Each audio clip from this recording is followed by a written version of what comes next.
15 جون کی رات وادی گلوان میں کیا ہوا؟ لائن آف ایکچوئل کنٹرول چین اور بھارت کے درمیان بارڈر پر دونوں فوجوں کے درمیان کیسا خونی تصادم ہوا؟ دونوں ممالک کی افواج کے کتنے فوجی مارے گئے؟ جانیے یہ سب کچھ آج کی اس ویڈیو میں۔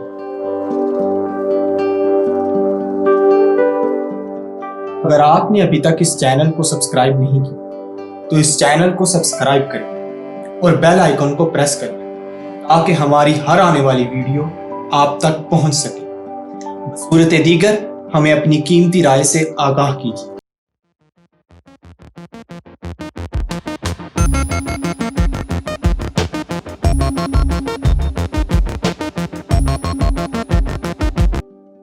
ناظرین، آپ نے بہت سی انڈین فلمیں دیکھی ہوں، لیکن یہ داستان کسی فلمی کہانی سے زیادہ بھیانک اور دہشت ناک ہے۔ میں اس خونی داستان کے بارے میں آج آپ کو لفظ با لفظ سچی کہانی سنانا چاہتا ہوں۔ ایک ایک لفظ غور سے سنیے اور خود تجزیہ کیجیے کہ یہ کیسی بے ضمیر قوم ہے اور اس کے حکمران کس قدر جھوٹے اور بزدل ہیں۔ یہ ایک انتہائی دلدوز مختصر داستان ہے۔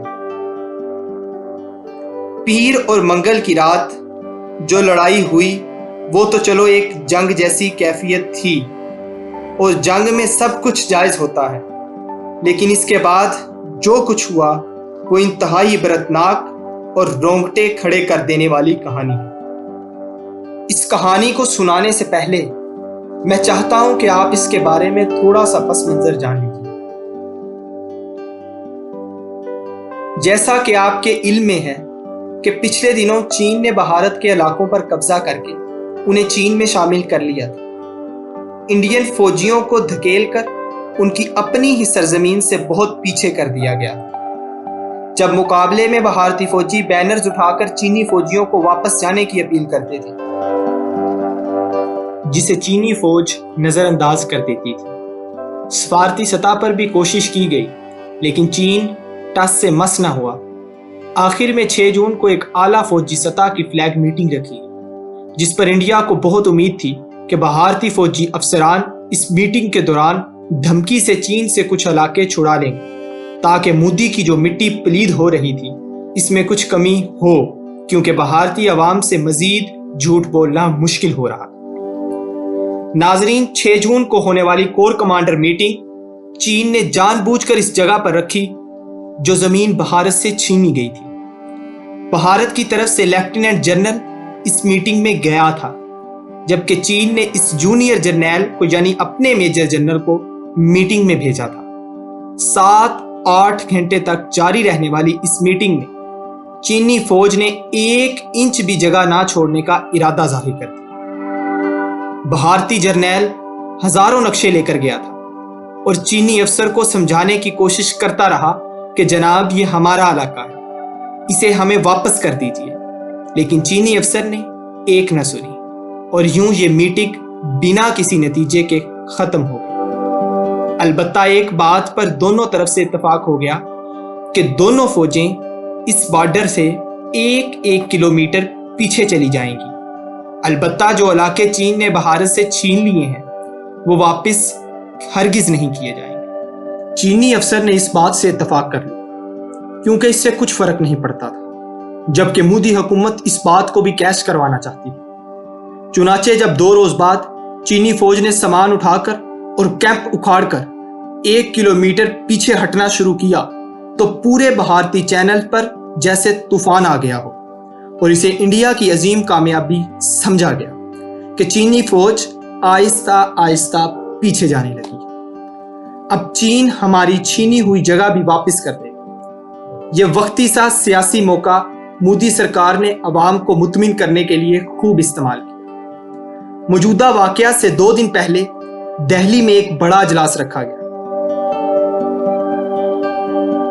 جس میں مودی کے علاوہ تمام افواج کے سربراہان شامل تھے۔ فیصلہ کیا گیا کہ چین کچھ نرم پڑ چکا ہے، تھوڑا پیچھے بھی ہٹ گیا ہے، کیوں نہ چین کی طرح ہم بھی کریں اور 1 کلومیٹر جس سے چین پیچھے چلا گیا ہے وہی واپس لینے کی کوشش کریں، کیونکہ اطلاعات مل رہی تھی کہ اس جگہ پر صرف ایک چینی ٹینٹ ہے جو صرف نگرانی کے لیے چینی فوج نے لگا رکھا تھا، جبکہ باقی ساری فوج 1 کلومیٹر پیچھے چلی گئی تھی۔ اس خیمے میں 10-15 چینی فوجی تھے۔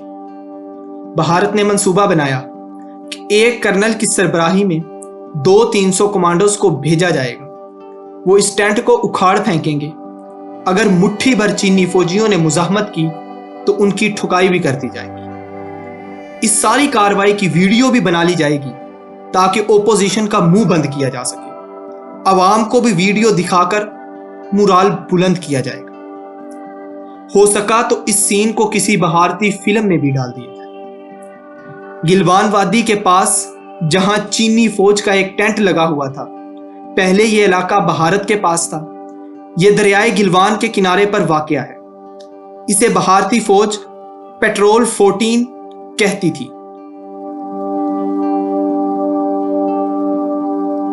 سوچا یہ گیا تھا کہ پیٹرول 14 تک قبضے کے بعد ہم چینلز پر شور مچا دیں گے کہ بھارتی فوج نے چینی فوج کو بدترین شکست دے کر اپنی زمین چھڑا لی۔ یہ نہیں بتانا تھا کہ کتنی زمین چھڑائی گئی، بس چھڑا لی ہے کا راگ الاپنا تھا۔ چینی فوج کا یہ ایک ٹینٹ اکھاڑنے کا ٹاسک کمانڈر افسر کرنل سنتوش بابو کو دیا گیا۔ سنتوش بابو 200 سے زائد فوجیوں کو لے کر پیٹرول 14 پہنچا۔ وہ اور اس کے فوجی ڈنڈوں سے مسلح تھے، جبکہ چینی فوجی جو اس وقت -2 سینٹی گریڈ کی سردی میں اپنے ٹینٹ میں سو رہے تھے وہ بالکل غیر مسلح تھے۔ ناظرین، یہاں ایک بات ذہن نشین کر لی جائے کہ اس علاقے میں دونوں ممالک نے قانون بنایا ہوا ہے کہ اس علاقے میں اسلحہ استعمال نہیں کیا جائے گا، اور دوسرا قانون یہ ہے کہ ایک دوسرے کے علاقے میں داخل ہوتے وقت سفید جھنڈا لہرا کر جانا پڑے۔ اب بھارتی فوجی تو اپنا علاقہ واپس لینے کے لیے گئے، اور وہ بھی جنگ کے ذریعے۔ چنانچہ کرنل خود تو پیچھے رہا، لیکن 50-60 فوجیوں کو ڈنڈوں وغیرہ سے مسلح کر کے بھیج دیا گیا۔ ان فوجیوں نے حملہ کر کے چینی فوجیوں کو مارا پیٹا اور ٹینٹ سے نکال کر اس ٹینٹ کو آگ لگا دی۔ چینی فوجی اس جگہ سے تھوڑا پیچھے چلے گئے، جبکہ بھارتی فوجی وہیں پر کامیابی کا جشن منانے لگے۔ ناظرین، یہ ان کی صریح غلطی تھی۔ انہوں نے مکھیوں کے چھتے میں پتھر مار دیا۔